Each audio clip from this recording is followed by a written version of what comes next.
Good morning, folks. So I have just finished Betrayer by Aaron Dembski Bowden. I believe this is like book 2020 or 21, 22, something like that, in the Horus Heresy series, which is based in the world of Warhammer 40k. And I have some thoughts about this book. I thought it was particularly good. One of the better 40k books that I've read in recent memory. I've been slowly chipping away at the Horus Heresy, and it's been surprising me. I feel like 40k gets a bad rap for its novels, at least on BookTube. I don't see a lot of fantasy booktubers spending the time to read 40k books, and I think that's because they just know that this series comes from the tabletop game. That makes them judge it for one reason or another, or just put it into like a different box away from regular fantasy books. And I could see how that might happen. You might assume that, just because this is, these are just books meant to build lore around the tabletop, which is true, but you can read these books and not be interested in the game itself whatsoever.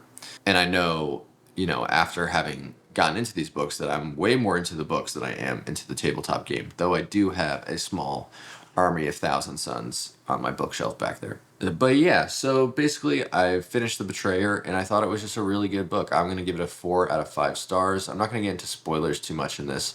Essentially, it revolves around Lorgar and Angron. Both of them are primarchs. Lorgar is the primarch for the Wordbearers Legion, and Angron is the primarch for the World Eaters Legion. And both of these are traitor legions, which means they've betrayed the Emperor of Mankind and sided with Horus Lupercal, who is the War Master.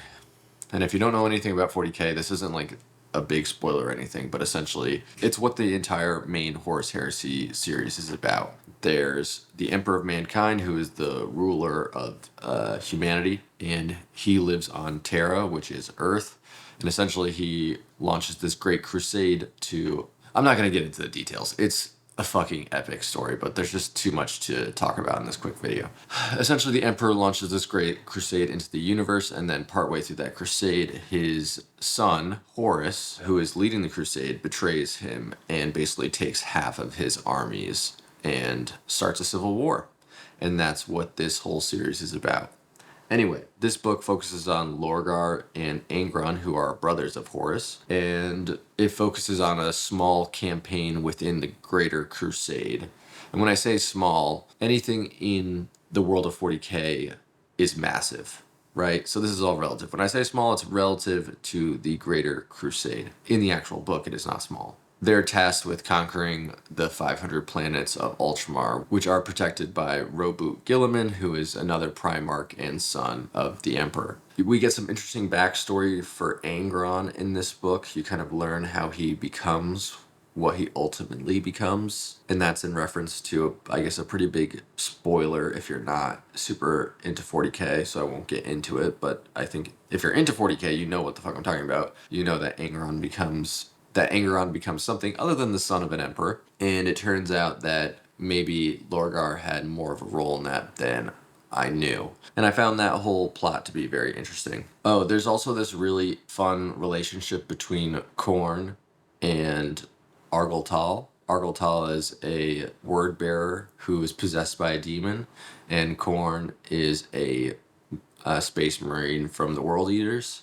And obviously, if you know anything about 40k lore, you know that Khorne becomes quite a character later on in the series, but this is before he kind of has his greater development. And I found the relationship between these two guys to be one of the better parts of the book. The two of them essentially become best friends, and up until the climax of the book, they're doing their best to protect one another. It's interesting because you can kind of see that Argoltal is battling with this, like, clearly he's fallen to the chaos warp and he's possessed by a demon, and he's very much like engulfed in that already. Like, there's no fighting at this point. He's beyond reproach. He's not going to be saved anytime soon. The human side of him is trying to protect Khorne from the inevitable fall to chaos that Argoltal can kind of see coming.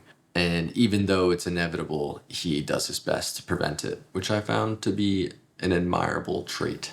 I did enjoy getting more insight into the mind of Lorgar and his schemes for the Greater Crusade. I felt like we got a lot more context for what happens in No Fear and the First Heretic in this book, because they both follow the World Bearers. They both follow the Word Bearers. It's too early to be recording a video. I really enjoyed the captain of the main ship that we follow, Latara. Also, Lork, the Dreadnought, is a really fun element of the book as well.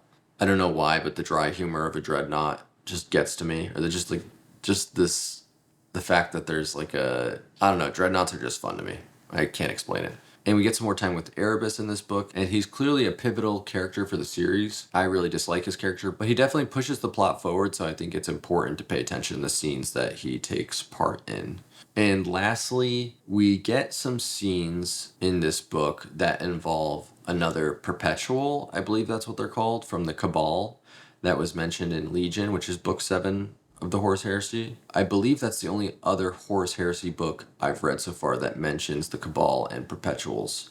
It's starting to all kind of connect. This is deep 40k lore, but it's all starting to kind of connect when I think about what I've read in the Eisenhorn series and the Ravener series and the Beckwin trilogy, which I read so long ago, but I really need to go back and dive into that again now that I've read a little bit about these Perpetuals and the Cabal, but they seem to be connected. Clearly, the Cabal and the Perpetuals are going to play some sort of important role in the future of the Horus Heresy, so we'll see where that goes. All right, with that being said, I'm going to wrap up the video here. My final words would basically be, if you're somebody who watches BookTube and you enjoy fantasy books, just give a couple of the Warhammer 40k books a shot. I say it's worth it. Just do your research. There are some bad books out there, but if you do a little bit of research, you'll find out the good ones. Just read Xenos, Gaunt Ghosts, Horus Rising. Start there. I don't think you can go wrong with either of those books. Even if they're not the best books out there, they're good books. You're not gonna like waste your time. I just think that 40k, there's a lot of big world building projects out there, right? The 40k world is probably one of the biggest world building experiments, if not the biggest, that I know of. And the number of stories that there are to tell in this world is just mind-boggling. So I'm sure there's going to be 40k books around for a long period of time. So anyway, I just suggest you go read one. And with that being said, if you liked the video, drop a like down below, maybe subscribe to the channel for future videos, and I will see you in the next video.